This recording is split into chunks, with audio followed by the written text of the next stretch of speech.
Conforme a gravidade, o setor público tem primeiro superávit nominal da história num período de janeiro a abril, quase 7 bilhões de reais. Dívida líquida cai para 41% do PIB. Visão espacial. O presidente do Banco Central diz que a inflação tem que orbitar o centro da meta. IPCA 15 vem abaixo do esperado e IPC da FIPE assusta. Buraco negro. O governo mobiliza a base no Congresso para tentar trazer de volta a CPMF com alíquota menor. O perfeito funcionamento da economia e as ocorrências meteóricas, às quais tudo está sujeito, nós vamos discutir com a professora da COPEAD, da Universidade Federal do Rio de Janeiro, Margarida Gutierrez. Boa noite, professora. Boa noite. Eu sou o Guto Abranches e o Conta Corrente começa entre a razão e a sensibilidade do dia na economia. Otimismo interno. O país tem a menor taxa de desemprego para o mês de abril em 12 anos, segundo o DIEESE. Incentivo global. Novo grau de investimento anima o mercado brasileiro e Bovespa fecha em forte alta. Alívio aos poucos. No fim da sessão, Wall Street se firma em cenário positivo e fecha em alta graças a papéis de tecnológicas.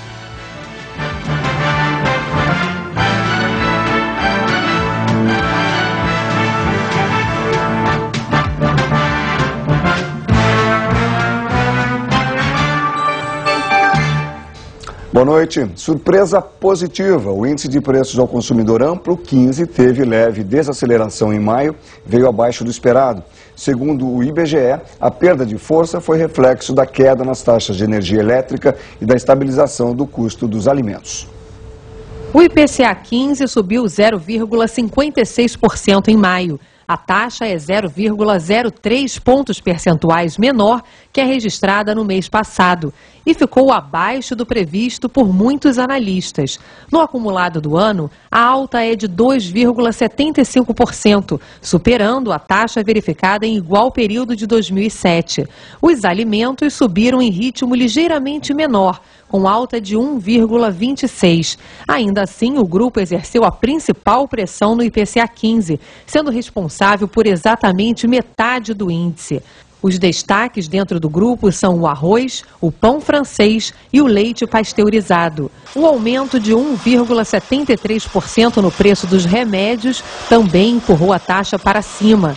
Os medicamentos ficaram mais caros após o reajuste autorizado pela Câmara de Regulação do Mercado de Medicamentos no dia 9 de abril.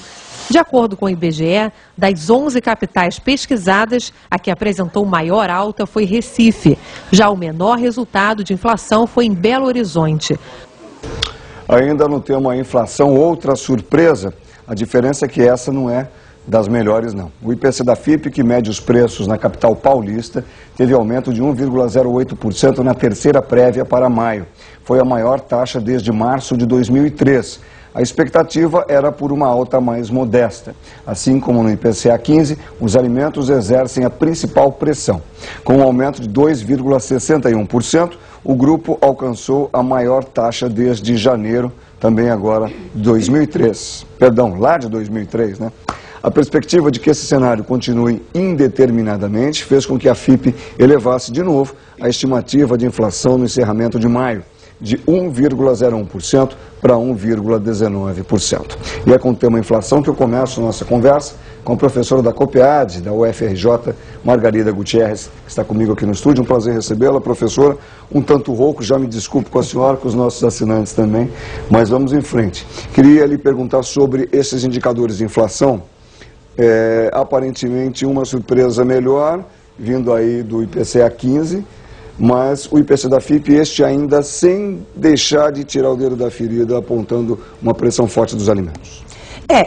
Do ponto de vista inflacionário, a gente tem aí um quadro onde alguns fatores são positivos. Quer dizer, em particular, a retomada dos investimentos é um excelente sinal.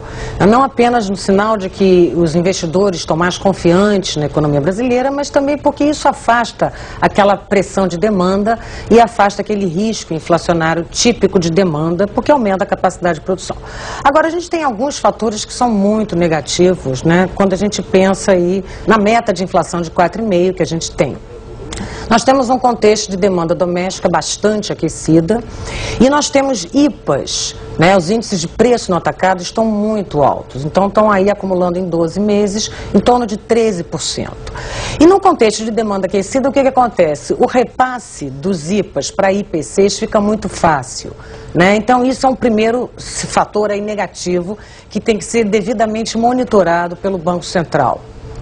Depois nós temos hoje um contexto onde a tendência à apreciação cambial, né, aquela intensa apreciação cambial que a gente teve nos últimos 2 anos, parece que ela está se esgotando, a julgar pelo déficit em transações correntes que a gente já tem, que é um déficit já significativo, né? O IPCA acumulado em 12 meses já está acima da meta, está em 5,04%. E não só isso, os núcleos de inflação também estão muito altos. Então, por exemplo, se a gente tirar do IPCA excluir alimentos e excluir energia, a gente tem aí acumulado em 12 meses 4,6%. Então nós temos sim fatores preocupantes, né, do ponto de vista da inflação, o que inclusive tudo leva a indicar que na semana que vem o Banco Central deverá subir novamente a taxa de juros. Falando em Banco Central, a gente vai ver o que disse o ministro Meirelles sobre a inflação junto com as contas públicas, para a gente voltar a falar mais um pouquinho. Obrigado, professora. Superávit nominal, isso mesmo. Governo central, estados e municípios apertaram o cinto nos primeiros 4 meses do ano, a ponto de pagar os juros da dívida e ainda sobrarem quase 7 bilhões de reais. Foi o primeiro superávit nominal da história para o período janeiro a abril. No acumulado de 12 meses, que é o período que monitora exatamente a meta, o superávit ficou acima dos 4%. A meta é 13,8%. A relação dívida-PIB ficou praticamente estável, a gente vai ver. Motivo, a forte valorização do real neste período. Só que, de qualquer maneira, boa parte do superávit primário é crédito da alta arrecadação de impostos. Com a arrecadação recorde, o governo federal consegue compensar a pequena economia de gastos das empresas estatais e dos municípios. Esses com os gastos mais acelerados, já em ritmo de eleição. Inclusive com regras que impedem a liberação de certos recursos a partir de julho. Mesmo assim, o setor público conseguiu novo superávit nominal. Em abril, depois de pagar os juros da dívida pública, ainda sobraram 3 bilhões e 800 milhões de reais, o chamado superávit nominal. No acumulado em 4 meses, essa folga chegou a quase 7 bilhões. Algo só alcançado pela última vez em abril de 91, início da série do Banco Central. Mas em abril, tanto o superávit primário quanto o superávit nominal foram bem menores do que em abril do ano passado. Não só por causa dos investimentos das estatais e dos gastos eleitorais dos municípios, mas também porque a conta de juros foi maior. E como houve uma valorização do real em relação ao dólar, a dívida pública ficou praticamente estável. Caiu apenas 0,1 ponto e ficou em 41% do PIB. Este economista alerta para esses superávites obtidos a partir da arrecadação, enquanto os gastos do dia a dia do governo continuam aumentando. O problema é que o gasto de pessoal está, digamos assim, meio solto, sem muito controle. Então, é preciso que nós tenhamos uma consciência disso e tomemos as providências. Quanto mais gasto de pessoal, menos gasto de investimento. E o país está precisando dos investimentos.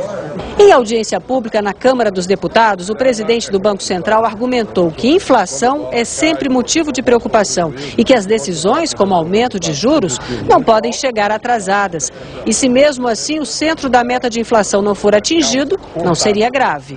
O importante é que o Banco Central tome providências para que a inflação, portanto, orbite em torno do centro da meta, levando-se em conta as defasagens, de novo, decorrentes da aplicação da política monetária, com tolerância de 2% abaixo e acima, condição necessária para o crescimento do país ao longo do tempo. Muito bem, voltamos a conversar com a professora Margarida Gutierrez. Queria conhecer a sua visão sobre este resultado das contas públicas. O superávit nominal é tão significativo assim ou há outros pontos preocupantes? Não, eu acho que quando a gente fala de política fiscal, né, a gente tem, na verdade, 3 maneiras de olhar essa questão. Uma primeira maneira seria olhar o papel da política fiscal nas condições macroeconômicas. Aí os resultados são muito bons. A dívida pública PIB está caindo, né, as metas de resultado primário têm sido constantemente superadas a cada ano. A gente até agora teve um resultado fiscal positivo, né? Então, quanto a isso, a gente está muito bem. Mas tem uma outra segunda dimensão para a gente olhar as contas públicas, né? E o Banco Central, inclusive, tem mencionado isso nas suas atas. Como é que a política fiscal tem atuado em relação à política monetária? Tem aliviado a política monetária? Tem contribuído ou tem prejudicado, ou tem tornado a tarefa do Banco Central mais árdua? Nesse ponto, claramente, a política fiscal tem atuado contra a política monetária. Em que sentido? É uma política que tem sido fortemente expansionista. A gente vê aí gastos do setor público, governo central em particular, crescendo em média nos últimos 2 anos 10%. Né, em termos reais, quer dizer, isso é muito, é um crescimento muito importante. E grande parte desses gastos são gastos com transferências, são gastos que vão incidir diretamente sobre a demanda agregada. Tem uma terceira dimensão aí da política fiscal que eu acho que é a mais importante, né? E aí os números não mentem. Se a gente olhar aí os números, como é que o governo tem gasto? Qual é a composição dos gastos públicos? Então, ontem, pegando os dados que saíram ontem do governo central e os dados de hoje, né, a gente tem os seguintes grandes números. 60% do gasto do governo central é em pessoal e previdência. 13% dos gastos do governo central são em investimento, mais saúde, mais educação. Então, a gente vê aí um descompasso muito grande entre gastos que são gastos com pessoal e previdências e gastos que são típicos de governo, que se o governo não fizer, ninguém vai fazer e a economia não vai crescer. Então aí educação, saúde e principalmente os investimentos são fundamentais. O setor público, a política fiscal deveria reorientar mais os gastos no sentido de privilegiar principalmente os chamados investimentos de governo, né, porque isso gera externalidades positivas e permite que os investimentos privados se concretizem. Professora, para a gente arrematar essa etapa rapidamente, por favor, é mais uma questão de atitude política do que uma decisão eminentemente econômica? Eu acho que sim, porque isso implica numa reforma previdenciária, com certeza, né? Então isso é uma decisão política, porque é um assunto difícil de ser tratado, o Congresso tem que aprovar e recentemente a gente teve aí o Senado aprovando, né, a eliminação do fator previdenciário, aprovando que estendendo a todos os beneficiários do INSS reajuste junto com o salário mínimo e considerando que os benefícios que serão pagos com base na média das últimas 36 contribuições. Então, evidentemente, é uma decisão política difícil, não é fácil. Tá bem. Sobretudo em ano eleitoral. A gente volta a se falar já. Obrigado, professor. A gente vai dar uma olhada no cenário externo. O petróleo hoje voltou a subir, afinal alguém tinha dúvida de que isso voltaria a acontecer, né? O curioso é que parece que virou uma espécie de moda fazer previsões até certo ponto apocalípticas para a cotação da commodity. Se não, vejamos. A bola da vez foi o banco Morgan Stanley. Richard Berner, analista dessa instituição, afirmou que os limites da oferta podem facilmente levar o preço do barril do Brent a $150. A notícia teve efeito imediato no mercado, já muito inseguro com relação ao equilíbrio entre oferta e demanda do petróleo. Você vê aí com a gente as cotações. Após dias de forte volatilidade, as bolsas de Nova York fecharam em leve alta. O pregão foi marcado por notícias negativas. Uma delas é que o setor imobiliário voltou a acender a luz vermelha. Os pedidos de novos empréstimos imobiliários tiveram queda, jogaram um balde de água fria sobre os investidores. Mas, segundo os analistas, os dados macroeconômicos, digamos mais otimistas, prevaleceram para o setor financeiro. Quem conta é Ana Camanducaia. Foi difícil achar um rumo, mas depois de muita oscilação, os índices conseguiram terminar no positivo. Amanhã começou com um certo conforto. As encomendas de bens duráveis caíram em abril menos do que os analistas esperavam, apenas 0,5%. A grande procura por eletrônicos compensou a fraca demanda por aeronaves e carros.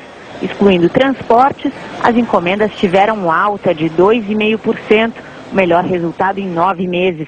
A queda no preço do petróleo também animou os investidores no início da sessão, mas não durou muito. Logo o barril do Light voltou a subir. Outra notícia ruim foi a da queda dos pedidos de empréstimos imobiliários pela segunda semana consecutiva e para o menor nível em quase um mês. Nesse cenário de economia frágil e pressão inflacionária, o presidente do Fed de Minneapolis, Gary Stern, disse que o Fed tem que ser cuidadoso na redução dos juros se quiser manter a inflação sob controle. E no setor financeiro, os bancos regionais perderam com a possibilidade de terem mais baixas contábeis. No fim do dia, o índice Dow Jones subiu 45,68 pontos, ou 0,36%. O S&P 500 ganhou 5,49 pontos, avanço de 0,40%. E a Bolsa Tecnológica Nasdaq teve alta de 5